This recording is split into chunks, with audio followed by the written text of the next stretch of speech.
3 डग धरती मांगी। वली ने अपने संकल्प का जल जब मेरे हाथ पर डाल दिया, उस समय जैसा अपना रूप बनाया उसको आप अब सुनिएगा। भगवान बोले हैं, याचता वसुधा राजन सार्वत्रेपदी मया संकल्पोदक मात्रेण करी तेने उचार्प्यते।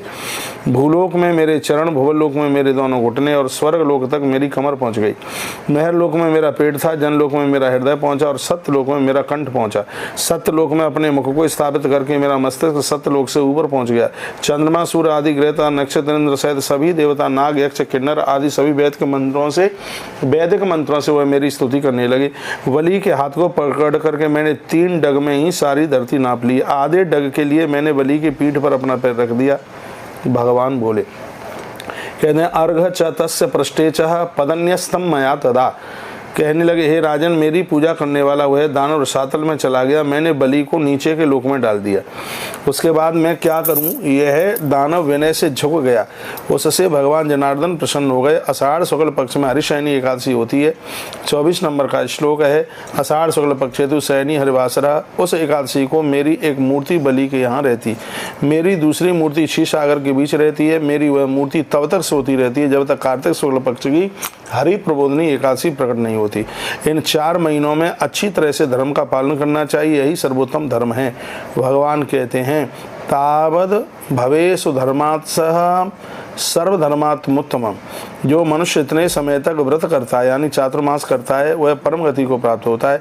अतएव हे राजन, इस एकादशी के व्रत को प्रियतन पूर्वक करना चाहिए। इस एकादशी से बढ़कर ना तो कोई पवित्र एकादशी, ना पाप विनाशक एकादशी। जिस एकादशी को शंख चक्र और गदाधारी भगवान से होते हैं, उस एकादशी को शंख चक्र तथा गदा धारण करने वाली श्री भगवान की पूजा करनी चाहिए। भगवान नारायण की पूजा, वामन भगवान की पूजा करनी चाहिए। रात्रि में भक्ति पूर्वक इस एकादशी में जागरण जरूर करें और भगवान की पूजा करें। इसलिए हमने तुलसी भक्ति रस पर रात्रि को जागरण करने की महिमा का वर्णन किया, वीडियो डाल दिए। इस एकादशी के करने से जिन पुण्यों की प्राप्ति होती है, उन पुण्यों की गणना करने में ब्रह्मा जी भी समर्थ नहीं है।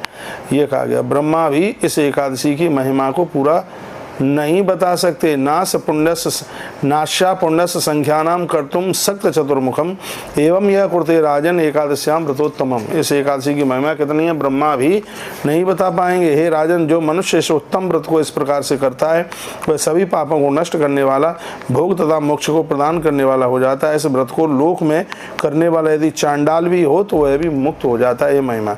चातुर्मास व्रत में जो मनुष्य दीपदान करता है तथा पलाश के पत्तल पर भोजन करता है, वह मनुष्य मेरा बड़ा प्रिय होता है। चातुर्मास में श्री हरि शयन करते हैं, अतः मनुष्य को पृथ्वी पर सोना चाहिए। श्रावण में शाक न खाएं, भादों में दही न खाएं और